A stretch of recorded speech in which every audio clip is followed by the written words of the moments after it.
Hello வணக்கம். இது உங்கள் சிவி ஜோன். சொல்லுறோம், எப்படி இருக்கீங்க? இப்போ பார்த்தீங்கன்னா ஒரு சம்பவம், அதாவது ஒரு சில பேர் வந்து திருத்தவே முடியாது, அவங்களுடைய புத்தியை காட்டுவாங்கன்னு சொல்லுவாங்க பார்த்தீங்களா. அந்த மாதிரி ஒரு விஷயம் வந்து இப்போது சாண்ட்ரா வந்துட்டு விஜய பார்வதியை பற்றி பிரஜன் சொன்னதான் அமித் கிட்ட வந்து ஒரு விஷயத்த சொல்கிறாங்க. ஏன்னா அவங்களுக்கு வந்துட்டு விஜய பார்வதியும் அமித்தும் ஃப்ரெண்ட்ஷிப்பாக இருக்கிறது பிடிக்கல. ஆல்ரெடி பார்த்தீங்கன்னா சாண்ட்ராவோட விஷயங்கள்லாம் விஜய் பார்வதிக்கிட்டையும் கமலுக்கிட்டையும் நல்லா பேசுகிற மாதிரி பேசிப்பாங்க, நல்லா அவங்க கூட ஒரு ரிலேஷன்ஷிப்பை வளர்த்துப்பாங்க. ஆனால் சண்டே எபிசோடில் பார்த்தீங்கன்னா கேவலமாக ஒரு சில வார்த்தை விடுவாங்க. அப்பயே நீங்கள் பார்த்துருப்பீங்க. வேறு வழியே இல்லாமல் அவங்களும் சரி பாவமாக இருக்குன்னு சொல்லிட்டு பேசிகிட்டு இருக்காங்க. ஆனால் இப்போ இங்கே என்னென்னா, விஜய் பார்வதியை நம்பாதீங்க, அவன் உங்களுக்கு கூட பேசுறது எல்லாமே வந்து கேமு, கமருதீன் கூட பேசுறது எல்லாமே கேமு அப்படின்னு பிரஜன் சொன்னதாக வந்து சொல்கிறாங்க. சார் அதை பற்றி டீட்டெயிலாக பார்க்கலாம். அதுக்கு முன்னாடி பார்க்குற எல்லாருமே நம்மளோட சேனலை சப்ஸ்கிரைப் பண்ணிட்டு பாருங்கள், லைக் பண்ணுங்கள், கமெண்ட் பண்ணுங்கள், ஷேர் பண்ணுங்கள். ஏன்னா இந்த வருஷத்துக்குள்ளே நம்ம இந்த 1 லட்சம் சப்ஸ்கிரைபரை தாண்டணுன்ற ஒரு லட்சியத்தில் இருக்கோம். கொஞ்சம் தான் இருக்குது, நீங்கள் சப்போர்ட் பண்ணிங்கன்னா கண்டிப்பாக நடக்கும்.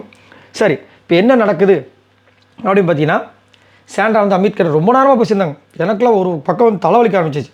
என்னென்னா, அவங்க ஏன் உடஞ்சாங்கன்றத சொல்லிக்கிட்டே இருக்காங்க. பிரஜன் போக மாட்டான்னு நினச்சாங்களாம். அப்புறம் பிரஜன் போனால் தான் அது வந்து மனசு தாங்கவே இல்லையா. திடீர்னு பார்த்தா இவங்க ரம்யா வெளியே போயிட்டாங்களாம். அதுவும் உண்மையிலேயே மனசு தாங்கலையாம். ரம்யா வெளியே வந்துட்டு வச்சு செய்கிறாங்க, கலாய்க்கிறாங்க. யார்? சாண்ட்ராவை. ஏன் அது எப்படி கடைசி நேரத்தில் வந்துட்டு அழுகுறாங்க, அதுக்கு முன்னாடி என்னை வந்து வச்சு செய்கிறாங்க, கலாய்க்கிறாங்க அப்படின்னு அவங்க கலாய்க்கிறாங்க. ஆனால் இவங்களுக்கு வந்து ரம்யா போனதுனால ரொம்ப மனசு வருத்தம் ஆகிடுச்சான்.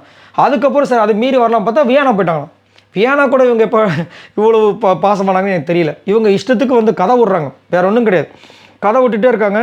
அதனால் நான் வந்துட்டு வெளியே வர முடியாமல் தவிச்சிட்டு இருந்தேன். இப்போ நான் வந்து ஃபுல்ஃபில்லாக இருக்கேன். ஏன்னா என்னோடய பிரச்சனையும் பார்த்துட்டேன், என் குழந்தைங்களும் பார்த்துட்டேன், ஓகே அப்படி சொல்லிட்டு சொல்லும்போது அமித் வந்து ஆரம்பிக்கிறார். அவர் வந்து காலையில் கனிக்கு இவருக்கும் நடந்ததில்ல பிரச்சனை, அதை வந்து சொல்கிறார். சொல்லி வந்துட்டு அவங்க மேலே இருந்த ரெஸ்பெக்டே போயிடுச்சு.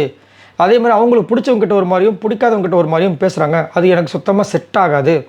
அதே மாதிரி காலையில் இந்த மாதிரி என்னையும் விஜய் பருவ வச்சு ஒரு சில விஷயங்கள் பேசுறது எனக்கு சுத்தமாக பிடிக்கல, அதனால் அவங்ககிட்ட சண்டை போட்டேன்ற விஷயங்களை ஷேர் பண்ணுறாரு. அப்புறமா தான் சாண்ட்ரா வராங்க. எல்லாத்தையும் சொல்லி முடிச்சுட்டு, பிரஜன் என்கிட்ட ஒன்று சொன்னார், அதை நான் உங்ககிட்ட சொல்கிறேன், நீ விஜய பார்வதி நம்பாத, அவன் வந்துட்டு எல்லாமே கேம் ஆடிட்டுருக்கா, இப்போ கமருதீன் கூட லவ் பண்ணிகிட்ருக்காள், அது கூட ஒரு கேமு, இது என்கிட்ட பிரஜன் சொன்னாராம். என்னடா இது?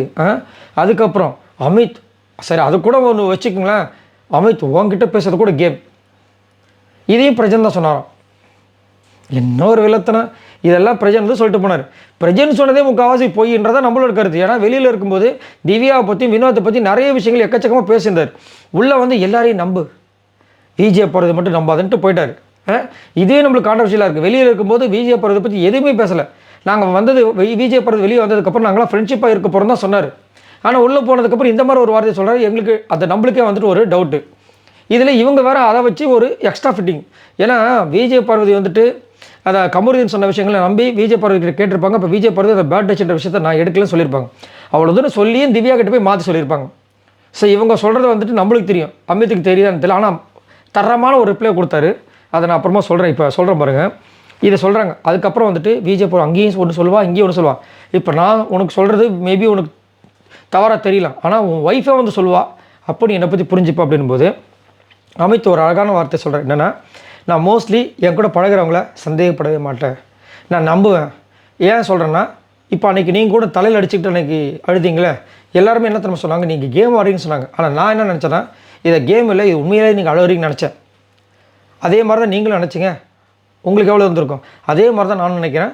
ஸோ நான் வந்து இது பண்ணுறேன், நான் வந்து அந்த மாதிரி நினைக்கல அப்படின்னு சொன்னோடனே உங்களுக்கு இன்னும் கஷ்டமாயிடுச்சு. என்ன சொல்கிறாங்க, சரி இப்போ நான் உனக்கு சொல்கிறது உனக்கு இதுவாக தான் இருக்கும், உன் ஒய்ஃபே வந்து சொல்லுவா, அப்படி நம்புவேன், தூண்டி விடுறது. ஆனால் அமித் ரொம்ப கிளியரான ஆள். இந்த மாதிரி விஷயத்துக்குலாம் வந்து செவி சாய்க்கிற ஆள் கிடையாது. முதல்ல இந்த அம்மா கூட பேசுறது தப்புன்னு தான் நினைக்கிற ஆள் எனக்கு தெரிஞ்சு. கண்டிப்பாக அதனால தான் இந்த மாதிரி ஒரு விஷயத்தை வந்து அவங்க பாணியிலே நீங்கள் கூட தான் தலையில் அடிச்சிட்டிங்க, அது எல்லோரும் கேமுன்னாங்க. ஆனால் நான் அதை மாதிரி நினைக்கவே இல்லைன்னு சொன்னார் பாருங்க, அதுவே மாசாக இருந்துச்சு. பட் இருந்தாலும் என்ன ஒரு எண்ணம் பாருங்கள் சாண்ட்ராக்கு.